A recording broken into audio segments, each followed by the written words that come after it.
Tani kjo është foto... Kjo është që sa po është rrëzuar busti, unë po vija me vrap nga qyteti studentëve. Do ti se ka me momentin kur po rrëzoj? Jo, kur po rrëzoj, ka pa këtë moment. Po sepse unë po vija me vrap, sa thanë ke studentët, kur ishtë në grevë atje, do e rrëzojnë, do e hedhin.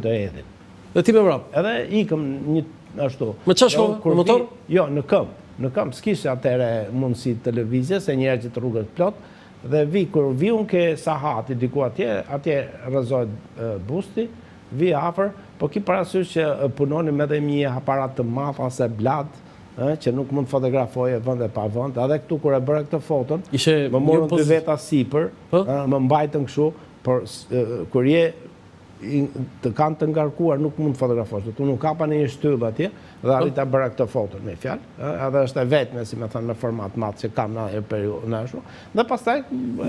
Kavë ishte në qafë? Po, kavë ishte në qafë, sa po këshin në rënë, jo i binin me... Qa i bënë, e ndanë pasaj? I binin asaj kokës? I binin kokës, ja me shkopi, me diçka kështu i binin me... Dhe pastaj e mori Skoda, deri sa e ndoqon nga atje deri ke studentët. Diku ke pedagogjike, atë u shkoput koka me trupin, dhe kokën vetëm me qunë ke studentët. Po trupin?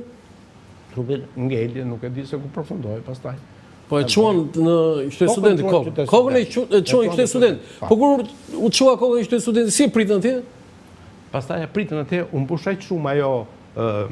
Kinoteatri? Kinoteatri, sa dikush po thoshte, unë bushën sepse mbaroj, si me thënë greva, u fillu njerëzit unë gjitën atje, ashtu, do bjerë godina, po lëviste godina, kështu edhe zbritën, po unë bushë që taraca, unë fotografova nga taraca, pastaj zbritëm të gjithë, dhe e kam fotografuar kokën nga...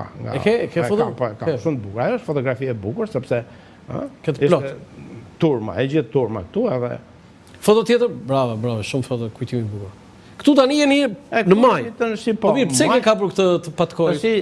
Shtu patkojën unë gjita sipër atje, me vështirësi, se kisha dy aparate, dhe pastaj pas që për të zbritur ishte vështirë, por atmosfera ose entuziazmi, ajo të bën, lanë të bën një qika dhe si ketër, si lepër, të ngjitësh, dhe kur e pash vete, nuk sa mirë isha ngjitur, pastaj për zbritur ishte më e vështirë. Ishte vështirë, hë? Ishte vështirë, sepse me dy aparate, që më ndihmuan që mbajtën aparat që zbrita, dhe fotografova, si me patkojnë, si pa patkojnë. Shumë përshtypje, do në kjo skulpturë ti, ajo gati reale, patkojnë? Jo, reale është fotografi atje. Jo, fotografi jo, skulptura do në patkojnë. Po, qa realizimi. Skulptura nga skulpturat më të mija që kemi në të dise paskarit. Qa realizimi.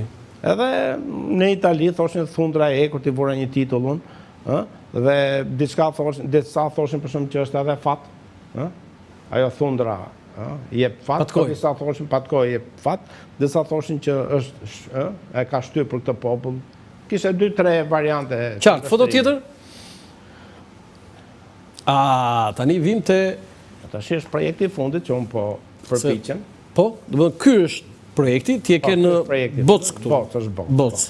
Ky është projekti që jetë duke bërë për Jusuf Vrioni. Për gjithë ata që nuk e din, Jusuf Vrioni është një nga përkthyesit më të mirë të letësisë shqiptare, dhe jo vetëm të letësisë, dhe përkthyesi zyrtar i Ismail Kaderes, i pari.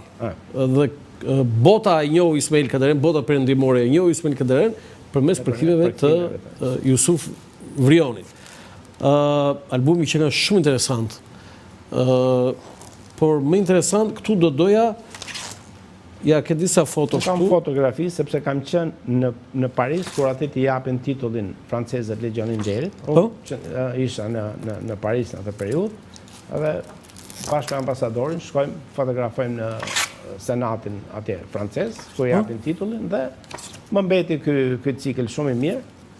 Këtu është me Agin? Me bashortën? Jo, ajo është një artiste franceze që ka ardhur dhe këtu për luetur. Nuk është bashortja kjo? Jo, është edhe Agi aty.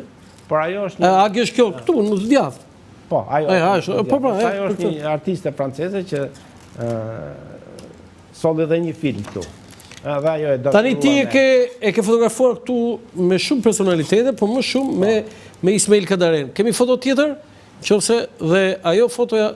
Jo, për para kësa, edhe njerë bek, të lutem, tani fotoja që më ka bërë shumë përshtypje, e para njerë me Kadaren, ke disa foto me Kadaren. Po, janë disa atje. Ke disa foto me Kadaren. Po, janë disa foto. Por fotoja që më ka bërë më shumë përshtypje këtu është me Mimoza Ahmetin. Tani, këtu Mimoza Ahmetin regjia ju lutem foto me Mozametin. Ja, kjo është foto me Mozametin. ja, është kjo. Tani, Landi, këtu Mozametin e ke pa sandale. Të prerë. Sepse, po ka shumë mundësi se libri është bocë, nuk është A nuk është përfunduar. Tani ma shpjegojnë çik këtë foto. Ku janë Isha këtu? me bursë në Paris dhe takohesha shpesh me këta. Dhe në këtë rast edhe me Këtu në Paris. janë Paris, përballë Notre Dame-it. Po, Notre Dame, po. Vjen Moza, ishte edhe bashkë me Julietin atje, edhe me Jusufin, po kjo duke qenë pak e gjatë, i ejtë sandalet atje, edhe përqafon Jusufin, që dije se kishin misi të tyre. Jo misi, kishim më shumë se misi, ë?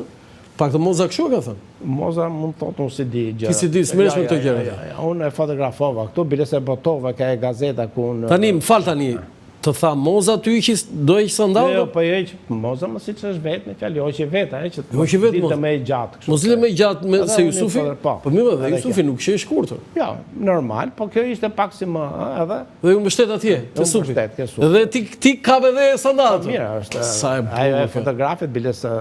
Pa tjetër që kur e sandalit, duhet ta kapës dhe me atë pjesë. Po shumë e burë, Lando. E botova këtë në atë gazetën ku merja pjesë. Të cilë gazeti që ti? Te gazeta Aleanca. Aleanca, po. Fjallë 95, 96. Ishe Fevziu kryedaktor? Po. Fevziu, Preqik, ishin... Dhe ti u botua me gjithë sandalet? Po. Dhe atit pastaj se unë bëra dhe një tekst, paka shumë bëja dhe një tekst, për shumë kavalieri që e respekton gjithmonë femën, nëzora diçka të tillë për shumë. Jusufi ti respekton dhe shumë femën, jo një absolutisht. Dhe i donte femrat shumë. Absolutisht. Te kjo ishte e veçanta që, dhe me thënë drejtën i ngeli pa katrit kjo, për tekstin, po sepse si shduket nuk i pëlqeu kjo. Si pëlqeu kjo që ti shkoj që i donte femrat? Edhe që ca nuk komunikonte. Kur befas në një takim kështu, në një mbrëmje që ai kështu, më vjen aty afër edhe më thotë, Roland, thotë, kush është ajo vajza me pellushkë që më shikon mua, dhe këtu pastaj u thye e akulli që unë i propozoj pastaj për karrigen që e fotografoj. Do të thënë, ai sa vjeç ishe kur e tha këtë? 95, 96. Ai do të ishe 80 vjeç? 80 vjeç dhe goja lëng. Jo, ishte, jo, shiko, unë kam vënë re tek këta fisnikët, se këta mund ta quajmë pa dyshime fjalë nga fisnikët e racës tonë, janë gjithmonë admirues edhe gjithmonë të së bukurës edhe të femrës, ishin